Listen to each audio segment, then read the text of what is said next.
Yeah, it's obviously a great news for us. Dave Starkey coming in tomorrow. He's obviously a huge part of our team and obviously a huge part of our attack. So everyone knows his numbers with the pink ball are pretty special. So yeah, we welcome him with open arms. Yeah, I think he'll be fine.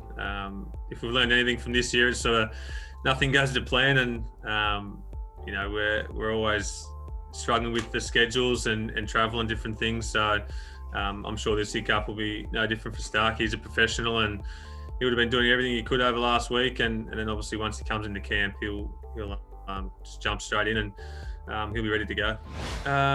No, I don't think so. As you said, I've had some luck against him of late in the white ball stuff. So, I mean, you take a little bit, I guess, into the next format, but I think it's pretty much a fresh start. It's a different story again with the pink ball, but he obviously scored some runs out here last time with the red ball, and I think it's just crucial to start well against him. We've only got him for 2 innings in the one test, so it's crucial, I guess, to start well and hopefully nullify his effect in those innings. No, it's been an unusual one.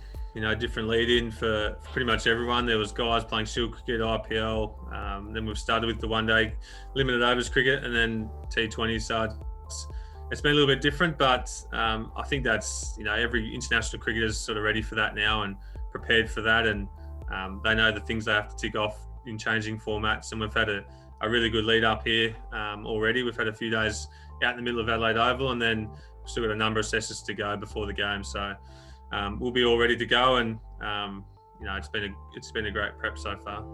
I think what we probably saw was probably the bowlers not getting enough rest, I guess, in between innings, and Pujara faced a lot of balls, and I guess in a long series that's the batsman's goal, is one, to score runs in that test and to win that test, but also to keep the front line attack out in the field for as long as possible, and then obviously get the benefits of that later in the series, which is probably exactly what happened last time around.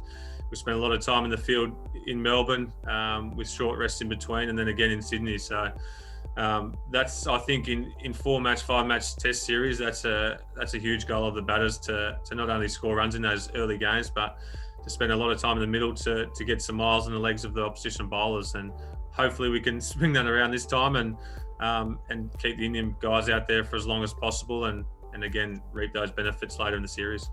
I think at different times, yeah, it's probably a tactic all the time in Australia with probably the bounce and the pace is probably there compared to other countries, and the wickets tend to be quite flat from time to time. So I guess if we're not getting results on the front foot, we will challenge at different times. The bouncer with the leg side field. So I think that's always been part of the game here in Australia, and probably from both sides. It's just who, I guess, defends against that well, and who bats against that and combats that well. So it's always been a part of the game here in Australia, I think. No, I think it's here to stay, to be honest. We've used it, whether it's at top order players or at lower order players, and that's, I know when I'm going out to bat, that's what I'm facing. So I think it's an integral part of the game, to be honest.